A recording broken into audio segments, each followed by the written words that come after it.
Do you also have a cat boarding space, or is it just dog? No, not yet. I'm just a dog person. I don't think I'm really an animal person also sometimes. I think I'm just a dog person. Yeah. Okay. I have a I do have the setup kind of ready. I did contemplate, to be very honest, whether I do want to start a cattery, but then again, like I said, because I don't know the animal much, I thought it was just very unfair for me to start something I mean, which for is which. good in a way. I mean, you're sticking true to what you can do and what you So don't yeah, as do. mentioned, yeah, so it's like, because I mean, I know it's going to take a while for me to be able to study the animal, and it's very different. I mean, dogs and cats, though pets, I mean, from what I understand from my friends, they're very different. So, I mean, again, really don't want to enter into something that I'm really not confident about at this I point mean, in that time. is much appreciated, right? Because I mean, we've seen people in the industry who just started because there's scope for business and not really Yes, attention. So I'm yeah, at least glad to hear from you that you don't want to enter it, even though you know that no, there's a lot of scope there. Like we see yes. more and more people adopting cats as well, and A we lot get more, a requests lot for more. cat. I have enough stray cats on my premises. I have enough, like I have almost 8 or 9 stray cats on my premises, who How do operate they around manage dogs. to But stay safe? no, so we got no. Like I said, it's their lookout. It's really not my lookout. My lookout is, yes, I do feed them. I do whoever I catch, I get that cat operated. That's something that I do. But like I said, they're really on their own. Where they do get food once in a day, and they're very happy to eat dog food, and they're very happy to eat chicken and rice or whatever is being given. But as I said, but they also, every once in a while I will find a dead lizard, or every once in a while I will find a dead squirrel. So in a way, I'm glad they're keeping the survival instinct active. Yeah. In spite of the fact that they're getting food. So yeah, I mean, and like I said, it's their lookout how they survive over there. Yeah. I mean, good, good. So what? When 12 years in the industry, you must have seen quite a shift in the pet parent behavior and Yes, thought process. yes, a I'm lot, sure, a I'm lot sure of you've it. seen the transition from being a pet owner to a pet parent, right? Like, Pet parent, yeah.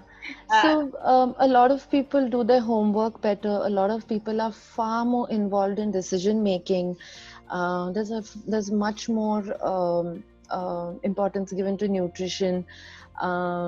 There's much more humanization also, which is the downside that we've seen of happening of dogs in these last 8 to 9 years, because a lot of families are like, it's like a human baby, and that actually, for according to me, does set it a little, it does do a bit of a setback from the dog's point of view, because the overprotectiveness kills it sometimes.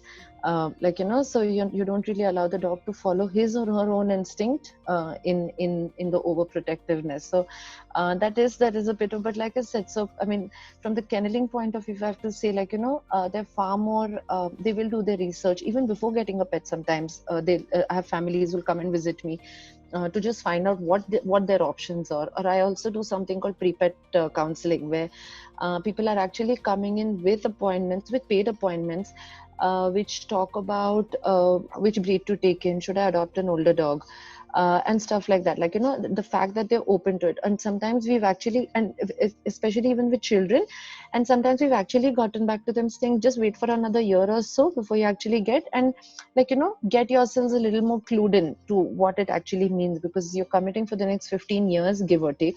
And especially with children around, they also realize that it's not just a play toy, or it's not just like, something you get and you kind of start ignoring, or start giving less time. Ignore is probably a very big word.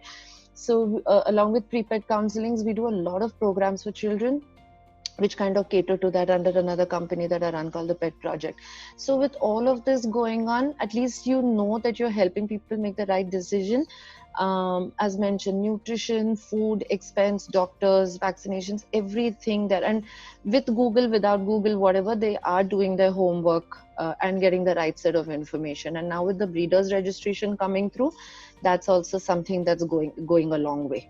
We get a lot of calls from people saying, we found a puppy, what do we do? Like, will you take him in? And sometimes we actually tell these people who are calling us up, saying, if it's a healthy puppy, and if you know somebody who's actually looking for a dog, then yes, then do get him home, and like, do the fostering and everything. But if it's a healthy dog, otherwise, that you find on the road, just try and feed this dog, especially if he's in your office area, or if, like, it's an area that you frequent. 100 rupees maybe for a week between 4 friends, it gets you a pedigree puppy bag, like, a small bag, and just feed the dog regularly on that, and let him probably be, maybe he has a better chance of survival. Because what happens is, you take him in, you foster him, you don't find a home for him, and then this dog again lands up back onto the road because you can't take care of him anymore. And what happens in the process is, you've already killed the survival instinct of the dog. Right. Because you've given, I mean, you went out and did your good deed. I mean, no issues with that, like, no qualms against that. Yeah, but point is, what if you, I mean, when you foster, you have to be able to take into consideration that, what if I don't find a family for this dog? Yeah, I mean, then are you willing to go in for paid fostering? Are you willing to spend that extra money in finding somebody who's going to, like, do it? Because that's, I mean, because then there's no point for this dog to land up on the road a month later, because now he's grown up. Now he's probably not going to get to be a part of any of the pack that he was on before. And it's like, then it's like a lost soul. It's like, now what do I do? Because I don't know now how to go garbage hunting. Yeah. It's like that. So it kind of goes, I mean, like I said, a lot of people don't really agree to what I'm saying sometimes on this one, but I just believe that sometimes you just gotta let nature take its own course. Right. Injured, yes. Abandoned older dog, absolutely yes, because these dogs already don't know what it means to be outside on the road.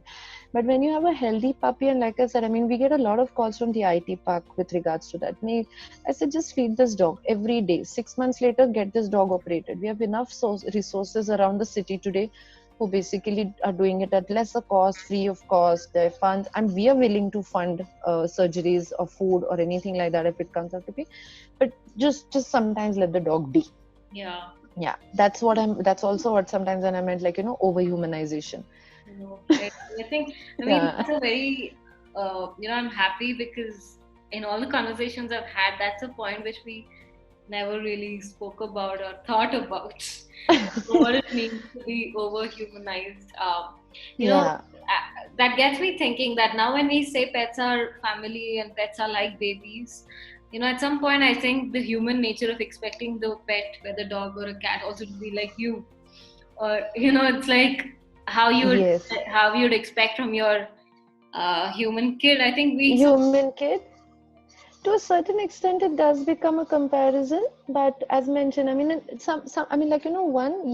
one is to test the intellectual intelligence of the dog by giving him, like, you get sniffer games, you get but like I said, what happens is, so I mean, at the cost of saying my dog sleeps with me in the bed, like, through and through, what happens if tomorrow the dog can't sleep with you for whatever reason? Right. Then is the dog okay to be away from you? Is the dog okay? Is there going to be separation anxiety that's going to set in? How long is that separation anxiety going to stress the dog so much that it causes psychological damage to a certain extent? Because sometimes we do deal with these things. Excessive barking, most attention seeking behavior does kind of stem from that. And it's like, when we're giving out examples, we say, well, I mean, like, the child eventually learned to go to school and started enjoying school at some point in time. I'm sure the day one was difficult for the child and for the mother. And I'm sure day one is going to be difficult for the dog along with the pet parent. But eventually you do get used to it. Eventually the child does learn to enjoy an outside environment. And it eventually does come to a point where they say no parents, like, that kind of a thing. So similarly, the dog also, if you give them a chance, I think they do need to build on their individuality as well. I mean, as against, like, constantly being one is to, and we are the ones who made them dependent on us as a race.